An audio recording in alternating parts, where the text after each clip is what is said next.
ఎప్పుడైతే యేసు రక్తంలో ఆ పాప భారం అంతా కడుక్కొని పరిశుద్ధపరచబడ్డామో, పాపము దాని తీవ్రత ఎప్పుడైతే మా జీవితాల్లోంచి తొలగిపోయిందో అప్పుడు నిజంగా విశ్రాంతి, ప్రశాంతత అంటే ఏంటో అనుభవించాం. దాదాపు అది అనుభవించడం మొదలుపెట్టి 22 సంవత్సరాలు, అక్షరాల 22 సంవత్సరాలుగా యేసయ్య సురక్షితమైన రెక్కల నీడలో ఉన్న విశ్రాంతిని అనుభవిస్తూ ఉన్నాం. ఇంకా మీలో ఎవరైనా క్రొత్తగా వస్తే నేను చెబుతున్నా, మంచి పని చేసావు. యేసయ్య దగ్గరికి వచ్చి ఇంకా సత్యన వదిలిపెట్టవాక యేసయ్యని, బాగుపడతావు, మనశ్శాంతి పొందుతావు, నిత్య జీవాన్ని కూడా పొందుతావు. వదిలిపెట్టిపోయావంటే నీ దరిద్రాన్ని ఇంకెవడు బాగు చేయలేడు. పచ్చిగా చెబుతున్నా, యేసయ్య దగ్గరికి వచ్చి కూడా నువ్వు ఆయన వదిలిపెట్టిపోయావంటే ఇక నీ దరిద్రాన్ని ఇక ఈ లోకంలో ప్రపంచంలోనే ఎవడు బాగు చేయలేడు. కాబట్టి పొరపాటును కూడా యేసయ్యని వదలొద్దు. ఎందుకంటే ఇప్పుడు నేను కూడా గతంలో పిచ్చి పూజలు చేశా. మళ్ళీ సాంస్క్రిట్ శ్లోకాలు, మంత్రాలు చదివి మరీ పూజలు, ఏదో దండం పెట్టి కొబ్బరికాయ కొట్టి లేచి రావటం కాదు. చక్కగా కూర్చొని ఎవరికి పూజ చేసినా సరే వాళ్ళ పుస్తకం తీసుకొచ్చి వాళ్ళ మంత్రాలు చదివి మొత్తం అయిపోయిన దాకా చేసేవాడు. అన్ని చేసి అన్ని చరిత్రలు చదివి వాళ్ళు కూడా నాలాంటి సామాన్య మానవులేనని ఎరిగి, నాలో ఉన్న పాప చరిత్ర అంతా వాళ్ళలో కూడా ఉందని గుర్తించి, నాలో పనిచేసిన అరిషడ్ వర్గాలన్నీ వాళ్ళలో కూడా పనిచేస్తాయని గ్రహించి, కామ, క్రోధ, లోభ, మోహ, మదమాశ్చర్యములకు నేను బానిసనైనట్టు వాళ్ళు బానిసలేనని గుర్తెరిగి, సన్యాసి రాసుకుంటే బూడిద రాలిద్దని, నేను పాపినై ఉండి నేను మొక్కేవాళ్ళు పాపులై ఉండి ఆ పాపులు ఈ పాపిని ఏం బాగు చేస్తారు? ఇప్పుడు ఆ పాపులకి ఈ పాపికి అందరు పాపులకి దిక్కెవరంటే యేసు కనపడ్డాడు. కాబట్టి యేసు ప్రభుని నమ్ముకున్నా, యేసుని విశ్వసించాను, యేసు దగ్గర నేర్చుకున్నాను, యేసుని గురించి లోకానికి ప్రకటిస్తున్నా. నేను పుట్టుక నుంచి యేసు ప్రభుని ఎరిగినోడిని కాదు కాబట్టి నన్ను నమ్మొచ్చు. నేను మధ్యలో మారినోడిని కాబట్టి నన్ను నమ్మొచ్చు. నన్ను బట్టి క్రొత్తగా వచ్చిన వాళ్ళు కూడా యేసయ్యలో స్థిరపడవచ్చు. యేసుకు మించిన దేవుడు లేడు. యేసే నిజమైన దేవుడు, యేసే పరిశుద్ధుడైన దేవుడు, యేసే ప్రేమగల దేవుడు, యేసే మన సృష్టికర్త అనడానికి యోగ్యుడు. యేసు అందరికీ కన్న తండ్రి. యేసుకు బావలు లేరు, బామర్దులు లేరు. దేవునికి స్తోత్రం. భార్య ఉంటే కదా బావలు బామర్దులు ఉండటానికి. బావ ఎప్పుడొచ్చిందని పద్యాలు పాడటానికి లేరు. యేసు పరిశుద్ధుడు, ఆజన్మ బ్రహ్మచారి. ఆయన సర్వలోకానికి రక్షకుడు. ఆయన యందు ఏ పాపమూ లేదు. పాపులందరి కోసం సిలువలో ప్రాణం పెట్టి తిరిగి లేచిన ఏకైక దేవుడు యేసయ్య. యేసులాంటి దేవుడు లేడు, యేసులాంటి నీతిమంతుడు లేడు, యేసులాంటి పరిశుద్ధుడు లేడు. ఎందుకంటే నేను అన్ని చూసి చేసి వచ్చాను కాబట్టి ధైర్యంగా చెప్తున్నాను మీకు. ఎంత చెప్పినా మళ్ళీ మూర్ఖంగా మీ ఇష్టం వచ్చినట్టు పోతా అంటే నాకు సంబంధం లేదు. నువ్వు సాక్ష్యం చెప్పావా లేదా అని అడుగుతాడు లెక్కాడ. చెప్పానో లేదో చూస్తున్నాడుగా, కాబట్టి ఇక నేను ఉత్తరవాదిని కాదు. ఇక మీ కర్మ మీదే. నేను చెప్పినా వినకపోతే, లేదన్నా భలే పని ఇంక వదిలేదు లేదంటావా, ధన్యుడివి, ధన్యురాలివి. ఈ దెబ్బతో దరిద్రం వదిలిపోయింది. దేవునికి స్తోత్రం. నా యొద్దకు వచ్చి నా కాడిని మీ మీద ఎత్తుకొని నా యొద్ద నేర్చుకొనుడి అంటాడు. మత్తయి సువార్త 28వ అధ్యాయం 19వ వచనంలో,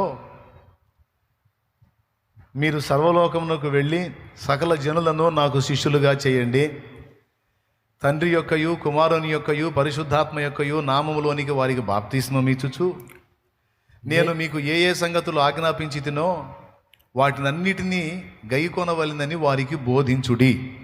ఇదిగో నేను యుగ సమాప్తి వరకు సదాకాలం మీతో కూడా ఉన్నానని వారితో చెప్పాను. ఏమండి, యేసు ప్రభు దగ్గరికి రావటం, యేసు ప్రభు రక్తంలో కడగబడు నిమిత్తం బాప్తిస్మం పొందటం, యేసు ప్రభు యొక్క సంఘంలో చేర్చబడటం మొదటి భాగం. 2 భాగాల్లో మొదటి భాగం యేసు ప్రభు దగ్గరికి రావటం, ఆయన్ని విశ్వసించటం, మారు మనసు పొందటం, బాప్తిస్మం పొందటం, సంఘంలో చేర్చబడటం మొదటి భాగం. ఇక 2వ భాగం ఏంటంటే నేర్చుకోవటం. గురువు దగ్గర విద్య నేర్చుకునేవాడిని ఏమంటారు? అంటున్నారు. ఏందో శిష్యుడా. గురువు దగ్గర నేర్చుకునేవాడిని ఏమంటారంటే అని వినపడింది నాకు. శిష్యుడు, రైట్. ఏమన్నాడు ఇక్కడ యేసు ప్రభు? మీరు సర్వలోకమునకు వెళ్ళి సకల జనులను నాకు శిష్యులుగా చేయుడి. తండ్రి యొక్కయు కుమారుని యొక్కయు పరిశుద్ధాత్మ యొక్కయు నామములోనికి, అంటే యేసు నామంలోనికి బాప్తిస్మం ఇచ్చుచు గై కొనవలెనని మీకు ఏ సంగతులు ఆజ్ఞాపించానో అవన్నీ వాళ్ళకి నేర్పించండి అన్నాడు. చాలామంది విశ్వాసులు మొదటి భాగంలో ఆగిపోతారు. మొదటి భాగం అంటే యేసు ప్రభు నిజమైన దేవుడని నమ్మటం, ఒప్పుకోవటం, మారు మనసు పొందటం, బాప్తిస్మం పొందటం, సంఘములో చేర్చబడటం. ఇక రావటం పోవటం, రావటం పోవటం, రావటం పోవటం, అంతే. అక్కడే ఆగిపోతారు. కానీ ఇక్కడ ఏం చెబుతున్నాడంటే, అలా మీరు అంతవరకు వస్తే సగం మంచే జరిగినట్టు, మీకు సగం మంచే జరిగిద్ది అంతవరకు వస్తే. కానీ సంపూర్ణ మంచి మీకు జరగాలి అంటే ఆయన యొద్ద నేర్చుకొని ఆయనకు శిష్యులుగా మారాలి అనేది ఒక ప్రాముఖ్యమైన విషయమై ఉంది. యేసు ప్రభు మనల్ని ఒట్టి విశ్వాసులుగా చూడాలి అనుకోవట్లేదు. యేసు ప్రభు మనల్ని తనకు శిష్యులుగా చూడాలని ఆశిస్తున్నాడు. దేవునికి మహిమ కలుగునుగాక. ఒట్టి విశ్వాసులుగా మీరు ఉంటే దేవునికి సగమే సంతోషం. ఒట్టి విశ్వాసులుగా జస్ట్ యేసు ప్రభుని నమ్ముకున్న వారుగా మీరు ఉంటే సగమే సంతోషం దేవుడికి. కానీ యేసు ప్రభు శిష్యులుగా మీరు మారి ఆయనను నేర్చుకున్నట్టయితే, ఆయన యొద్ద ఏమి నేర్చుకోవాలి? ఆయననే నేర్చుకోవాలి. ఆయన యొద్ద ఉన్నదంతా నేర్చుకొనడానికి మనం ఆసక్తి చూపితే దేవుడు సంపూర్ణంగా సంతోషపడతాడు. ఇది చాలా ముఖ్యమైన విషయం. నా మట్టుకు నేను దేవునిలో గుర్తించాను ఇది. లేకపోతే మీలాగా ఇప్పటికి కూడా అలానే ఉండిపోయేవాడిని. జస్ట్ చర్చికి రావటం పోవటం, రావటం పోవటం, రావటం పోవటం అన్నట్టు. కానీ నేను అలా ఆగదలుచుకోలేదు. ఈయన ఏమన్నాడంటే, నా యుద్ధకు రండి మీకు విశ్రాంతి కలిగిద్ది అన్నాడు. మళ్ళీ కింద ఏమన్నాడంటే, నా యొద్దకు వచ్చి నా కాడి నీ మీద ఎత్తుకొని నా యొద్ద నేర్చుకొనుడి, నేను సాత్వికుడను దీన మనస్సు గలవాడను. అలాగే ఏమన్నాడు? నా యొద్దకు వచ్చి నా కాడి మీ మీద ఎత్తుకొని నా యొద్ద నేర్చుకొనుడి, అప్పుడు మీ ప్రాణములకు విశ్రాంతి దొరుకును అన్నాడు. దేవునికి స్తోత్రం. ఇప్పుడు 2 రకాల విశ్రాంతి చెప్పాడు. పైన ఏం చెప్పాడు ఒకసారి చూడండి. ప్రయాసపడి భారం మోయుచున్న సమస్త జనులారా నా యొద్దకు రండి, నేను మీకు విశ్రాంతి కలుగజేతును అన్నాడు. దేవునికి మహిమ. ఏమన్నాడు? నేను మీకు, ఓకేనా? రైట్. మళ్ళీ కింద వచ్చి అంటాడు, నా దగ్గర నేర్చుకోండి, అప్పుడు మీ ప్రాణములకు విశ్రాంతి దొరుకును అంటాడు. ఇప్పుడు మనకి విశ్రాంతి దేనికి కావాలి? ఆత్మక, ప్రాణానిక? రెంటికి కావాలి. ఈ శరీరంలో ఉన్నాం గనక ఇప్పుడు మనకు బాగా ఆకలి అవుతుంది అనుకో, ఏది బాధపడిద్ది? శరీరం బాధపడిద్దా? ఆత్మ బాధపడిద్దా? ఇదిగో ఆకలి అవుతుంటే ఆత్మ బాధపడిద్దా? సరిగా ఆలోచించి చెప్పండి. నేను ఎవరి గురించి అడగట్లా, మీ గురించి అడుగుతున్నా. ఒక రోజంతా అన్నం తినలేదు, ఒక రోజంతా అన్నం తినలేదు, నీ ఆత్మ బాధపడిద్దా? నీ శరీరం బాధపడిద్దా? బాధపడిద్దా? ఆలోచించి చెప్పండి. మళ్ళీ ఆలోచించి చెప్పండి. ఆత్మ బాధపడిద్దా? శరీరం బాధపడిద్దా? మళ్ళీ ఎవరు ఆత్మ అంటున్నారు? ఆత్మ కాదు, శరీరం కాదు, ప్రాణం బాధపడిద్ది. అర్థమైందా? ఏది బాధపడేది? ప్రాణం. ఫుడ్ దొరికిందనుకో, తిన్నాం, అబ్బా నా ప్రాణం తెప్పరిల్లిందమ్మా, అందుకే నా శరీరం తెప్పరిల్లిందమ్మా అంటారా? ఆకలి సొదబుడుతున్న వాడికి అంత అన్నం దొరికితే అది తిన్న తర్వాత ఏమంటాడండి?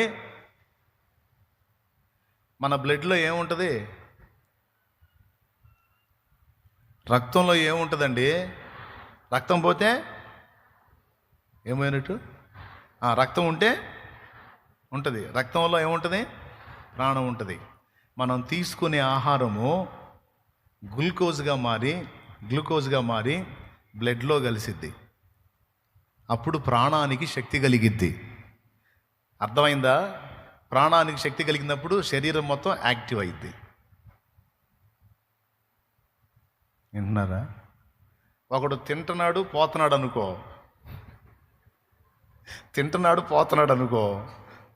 వాడికి ఏమవుతుంది? ఆ బ్లడ్లో గ్లూకోజ్ చేరట్లేదు కాబట్టి ఇక్కడ అతను ఏమైపోతాడు? నీరసం అయిపోతాడు. శరీరం ఉంటుంది కానీ బ్లడ్లో శక్తి లేకపోతే నీరసం అయిపోతాడు. అప్పుడు ఏం చేస్తారు సార్? పడేసి బెడ్ మీద పడేసి సెలైన్ బాటిల్ ఎక్కిస్తారు, డైరెక్ట్గా బ్లడ్లోకి ఎక్కిస్తారు. అప్పుడు కానీ తేరుకోడు. అప్పుడు దాకా ఇక ఎవరికి వెళ్ళి చూడ అడ్డం పడి ఉంటాడు. ఎప్పుడైతే ఈ సెలైన్ బాటిల్ పెట్టారో, ఎవరు ఏమైంది నాకు అంటాడు. కాబట్టి ఇప్పుడు బాధపడేది ఏది? ప్రాణమే. అందుకే ధనవంతుడు, ఆస్తి సమకూర్చుకున్న ధనవంతుడు ఏమన్నాడు? అనేక సంవత్సరములకు సరిపోయినంత ఆస్తి నీ కొరకు కూర్చబడింది, ధాన్యం కూర్చబడింది. నా శరీరమా తిను తాగల్లా, నా ప్రాణమా తినుము త్రాగుము. ఆ ప్రాణానికి సౌకర్యం చేయటమే ఈ శరీరం పని. ఆ ప్రాణాన్ని సంతోషపెట్టడమే ఈ శరీరం పని. అర్థమైందా? రైట్. ఇక్కడ రెండిటికి విశ్రాంతి చెప్తున్నాడు యేసయ్య. ఒకటి ఆత్మకు విశ్రాంతి చెప్తున్నాడు. నేను వచ్చి మీ భారాన్ని తొలగిస్తాను, అప్పుడు మీకు విశ్రాంతి కలుగుతుంది. పాప భారం తొలగించినప్పుడు మనిషి ఆత్మకు విశ్రాంతి కలుగుతుంది. యేసు ప్రభు దగ్గరకు వచ్చి పాప భారం తొలగించుకున్న వాడి ఆత్మ విశ్రాంతిలోకి ప్రవేశిస్తుంది. నిత్య నరకాగ్ని తప్పించుకొని నిత్య జీవములోనికి డిసైడ్ చేయబడుతుంది. జీవగ్రంథంలో పేరు సంపాదించుకుంటుంది. ఇక నరక భయం లేదు. అప్పుడు ఆత్మకి విశ్రాంతి. అమ్మయ్య, నరకం గోతి తప్పించుకున్నాను బాబోయ్, స్తోత్రం అని ఇక ఆత్మకి విశ్రాంతి. మరి ఆత్మకు ఒక్కదానికి విశ్రాంతి వస్తే మరి శరీరము ప్రాణము? ఇప్పుడు ప్రాణాలకు కూడా విశ్రాంతి కావాలి. ప్రాణాలకి విశ్రాంతి కావాలంటే ఆయన అంటున్నాడు, నా యొద్ద నేర్చుకోవాలి. నా యొద్దకు వచ్చి నా కాడి మీ మీద ఎత్తుకొని నా యొద్ద నేర్చుకొనుడి, అప్పుడు మీ ప్రాణములకు కూడా విశ్రాంతి దొరికిద్ది అన్నాడు. యేసు ప్రభు ఓన్లీ ఆత్మకు మాత్రమే విశ్రాంతినిచ్చే దేవుడు కాదు, ఆయన మన ప్రాణానికి కూడా విశ్రాంతినిస్తున్నట్టు ఇక్కడ రాయబడి ఉంది. దేనికి? ప్రాణానికి. ఆయన సన్నుతించేటప్పుడు కూడా ప్రాణాత్మ దేహములతో సన్నుతించాలి. యేసు ప్రభు ఓన్లీ ఆత్మకు విశ్రాంతినిచ్చే దేవుడు కాదు, శరీరానికి ప్రాణానికి కూడా. ప్రాణ విశ్రాంతి పొందితే శరీరం నెమ్మదిగా ఉంటుంది. ప్రాణం కలత చెందిందంటే శరీరం అల్లాడిపోయింది. అర్థమైందా? రైట్. మానవుడు ప్రాణ, ఆత్మ, దేహము 3 భాగాల కలయిక. ఇప్పుడు ప్రాణానికి విశ్రాంతి దొరకాలంటే ఏం చేయాలి అంటే, నా యొద్దకు వచ్చి నా కాడి మీ మీద ఎత్తుకొని నా యొద్ద నేర్చుకొనుడి అన్నాడు. దేవునికి స్తోత్రం. యేసు ప్రభు దగ్గర నేర్చుకోవడానికి ఏం చదువు ఉంది? కానీ ఆయన ఏమంటున్నాడు తెలుసా? సకల జనములను నాకు శిష్యులుగా చేయండి అంటున్నాడు. అంటే నా యొద్ద నేర్చుకోవాలి, వాళ్ళు నన్నే నేర్చుకోవాలి. Okay, right. ఇప్పుడు యేసు ప్రభు దగ్గర ఏం చదువు ఉంది నేర్చుకోవడానికి అంటే, మన ఆధ్యాత్మిక జీవితానికి కావలసిన చదువంతా యేసు దగ్గరే ఉంది. యేసయ్య ఒక మంచి సబ్జెక్ట్ అనుకోండి, యేసయ్యకు మించిన సబ్జెక్టు లేదు, యేసయ్యకు మించిన గురువు లేడు, యేసయ్యకు మించిన చదువు లేదు. నేను అందుకే చెప్తున్నాను, బైబిల్ గ్రంథంలో 4 సువార్తలలో యేసును గూర్చి బాగా చదవండి. ఈ లోకంలో మహాజ్ఞానులు అన్న వాళ్ళకి మించిన జ్ఞానులు అవుతారు. నాకంత తెలివి లేదు, నాకంత జ్ఞానం లేదని బాధపడే వాళ్ళు ఎవరైనా ఉంటే మీకు శుభవార్త. ఏమి లేదు, 4 సువార్తలలో ఉన్న యేసుని బాగా చదవండి. యేసును చదవండి. యేసు చేసిన కార్యాలు ఓకే, యేసును కూడా చదవండి. యేసు చేసిన కార్యాలు చదవటం వేరు, యేసునే చదవటం వేరు. నేను గుర్తించాను అది. అసలు నిన్ను మించిన సబ్జెక్ట్ ఏముంది ప్రభువా? మా బ్రతుకాలానికి సరిపోయిన చదువు నువ్వే యేసయ్యా. నీలో ఉన్న ఒక్కొక్క భాగాన్ని ఒక్కొక్క కోణంలో నుంచి చూసి నేర్చుకోవటమే మా జీవిత లక్ష్యం. నీ పోలికగా మారితే అదే మా తుది గమ్యం. యేసును నేర్చుకొని యేసు వలె ఒట్టి పాట పాడటం కాదు, యేసులాగే ఉండాలని లాగి లాగి పాడతారు ఈ పాట.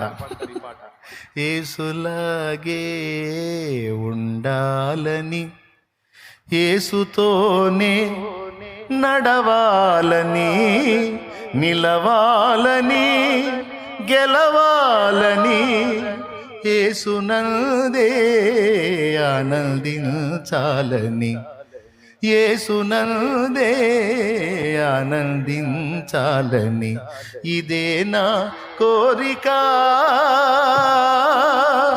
నవజీవన రాగమాలిక, ఇదే నా కోరిక, నవజీవన రాగమాలిక, నవజీవన రాగమాలిక. ఎట్లా ఉండాలి చెప్పండి, మీరు పాడండి. పాడండి, మీకు మూమెంట్ ఇప్పుడు చేతులు ఊపుతున్నాను నేను. పాడ. యేసు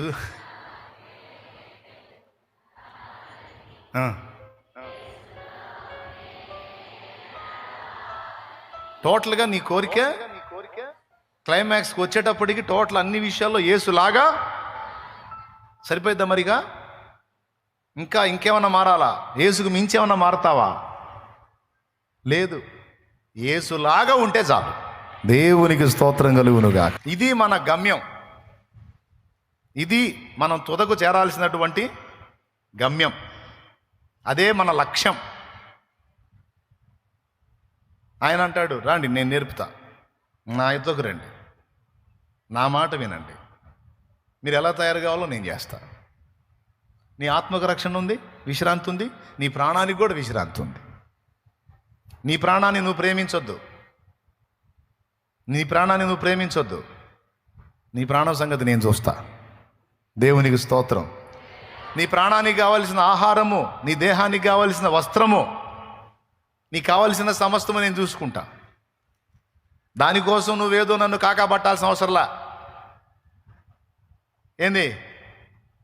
ఆహారం కోసం, వస్త్రం కోసం, సమస్యలు పోవటం కోసం, అప్పులు తీరడం కోసం, ఇతర సమస్యలు, వాటి కోసం నువ్వేదో నన్ను కాకాపట్టాల్సిన అవసరంలా. అవి లోకంలో ఉన్న అన్యజనులకి, నన్ను ఎరగనోళ్ళకు కూడా నేను ఇస్తున్నా. నన్ను ఎరిగిన నీకు మరి నిశ్చయంగా ఇస్తా. ఆ విషయంలో నీకు డౌట్ అక్కర్లా. నిన్నంటూ భూమి మీద పుట్టించాను కాబట్టి నీ ప్రాణం పోయేలోపు ఈ భూమి మీద నువ్వు ఉన్నంత వరకు నీకు కావాల్సిన అన్నము, వస్త్రము, నివాసము, ఇతరత్ర అన్నీ నేను చూసుకుంటా.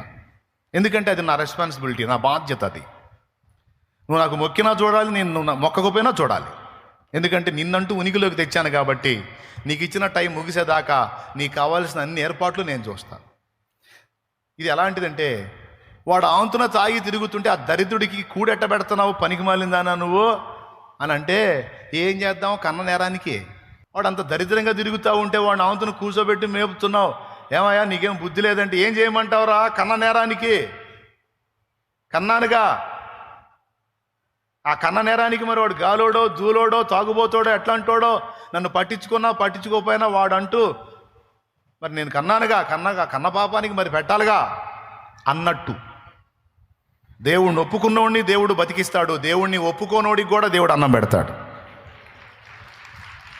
దేవుణ్ణి ఒప్పుకోనోడికి అన్నం పెట్టినప్పుడు దేవుణ్ణి ఒప్పుకున్న నీకు మరి నిశ్చయంగా అన్నం పెడతాడు, వస్త్రం ఇస్తాడు, నువ్వు ఎదుర్కొంటున్న ప్రాబ్లమ్స్ నుంచి నిన్ను బయటేస్తాడు. నీకు ఏవేవి దక్కాలని డిసైడ్ చేశాడు అవన్నీ నీకు దక్కేటట్టు చేస్తాడు. నీకు ఏవేవి ఇవ్వాలని డిసైడ్ చేసుకున్నాడో అవన్నీ నీకు ఎట్టి పరిస్థితుల్లో ఎన్ని తిప్పలు పడినా సరే అవన్నీ నీకు చేరాల్సిన సమయంలో చేరాల్సిన విధంగా అవన్నీ నీకు ఖచ్చితంగా చేరుస్తాడు. నమ్మితే దేవుని మహిమపరచుకో. అయితే జీవిత పరమావధి అది కాదు, జీవితానికి ఉన్న గురి, గమ్యం, లక్ష్యం అది కాదు. అది కాదు. అదేనా? కొంతమంది అన్ని జనులకు పోయి మీరు అడగండి, జంతువు బతుకి వాళ్ళ బతుకి తేడా లేనట్టుంది కొంతమంది మాటల్లో. జంతువు కూడా తెలియదు ఎందుకు పుట్టిందో తెలియదు, ఎందుకు తింటుందో తెలియదు, ఎందుకు తిరుగుతుందో తెలియదు, ఎందుకు చేస్తుందో దానికి తెలియదు. అలాగే లోకంలో జనాలకు కూడా చాలామందికి తెలియదు. కొంతమంది ఎందుకు పుట్టావరా అంటే నేను ఆ అమ్మాయి కోసం పుట్టాను అంటాడు వాడు. కొంతమంది ఎందుకు పుట్టావమంటే నేను ఆ అబ్బాయి కోసం పుట్టాను అంటుంది. సరే ఇంతసేటు కలవరిచ్చారు కానీ పెళ్లి చేసుకుని ఏమైనా సుఖంగా ఉందంటే రోజు దన్నుకు సత్తున్నారు. సంవత్సరం తిరిగేటప్పటికి ఆ పెళ్లి కాస్త పెటాకులు అయిపోయింది. ఎన్ని చరిత్రలో. కొంతమందిని ఎందుకు పుట్టావరా? తిండి కోసం పుట్టాను. అరే బతుకంతా తింటమేనా? మరి అంతే. కొంతమంది జీవితంలో లక్ష్యాలు ఏర్పరచుకుంటారు. ఏంటో తెలుసా? నేను సత్యలోపు 2 స్టేర్లు బిల్డింగ్ కట్టి సావాలా. మరి సత్తావుగా మళ్ళీ ఎందుకు 2 స్టేర్లు బిల్డింగ్ అంటే? నన్ను ఒకడో ఈ మాట అన్నాడు, కనీసం ఉండే దానికి కొంప గది లేదు నీకు అన్నాడు. వాడు అన్న మాటకైనా సరే 2 స్టేర్లు వేసి సావాలా నేను. నీ గురి గమ్యం ఏం ఏర్పరచుకున్నావురయ్యా. ఇక ఎందుకంటే ఇక వాడు ఏ పని చేసినా డబ్బు సంపాదించాలి 2 స్టేర్లు, డబ్బు సంపాదించాలి 2 స్టేర్లు, డబ్బు సంపాదించాలి 2 స్టేర్లు. ఇదే గురి. అట్లా ఒక్కొక్కళ్ళు కొంతమంది ఆస్తుల సంపాదన కొరకు, కొంతమంది భోగాలు అనుభవించడం కోసం, కొంతమంది కన్నవాళ్ళని రెక్కలు తేవటం కోసం. అబ్బాయి ఎందుకు, ఏంటి నీ జీవితం, ఎందుకు బతుకుతున్నావు అంటే ఒక్కొక్కళ్ళు ఇలాంటి గురి గమ్యాలే చెబుతారు. ఇప్పుడు మిమ్మల్ని అడుగుతున్నా, మీరెందుకు బతుకుతున్నారు? మీరెందుకు బతుకుతున్నారు? అసలు మీకేమర్థమైంది? మీరెందుకు బతుకుతున్నారు చెప్పండి. పోనీ నన్ను అడగండి, ఒరే శాలేం రాజా ఎందుకు బతుకుతున్నావు అని అడగండి నన్ను. స్తోత్రం. ఎందుకు బతుకుతున్నావు రా నువ్వు అని అడగండి. అడిగారా? అడిగినట్టే అడిగారు. ఇప్పుడు నేను చెబుతా, నేను ఎందుకు బతుకుతున్నానంటే సంపాదిద్దామని, మేడలు కడదామని, మిద్దెలు కడదామని, లేకపోతే నా పిల్లలకి ఏదో దిగేద్దామని కాదు. ఒకప్పుడు నాకు తెలియని దినాల్లో లోకంలో బతికినప్పుడు అవే జీవితం అనుకున్నా. కానీ యేసు ప్రభు దగ్గరకు వచ్చి యేసు ప్రభుని నేర్చుకుంటున్న తర్వాత నా గురి గమ్యం మారిపోయినాయి. ఎందుకు బతుకుతున్నావు నువ్వంటే, నన్ను ఈ లోకంలోనికి భూమి మీదకి పంపించిన నా దేవుడు ఏ చిత్తమైతే నా నుండి జరగాలని కోరుకున్నాడో అది నెరవేర్చడానికి బతుకుతున్నా.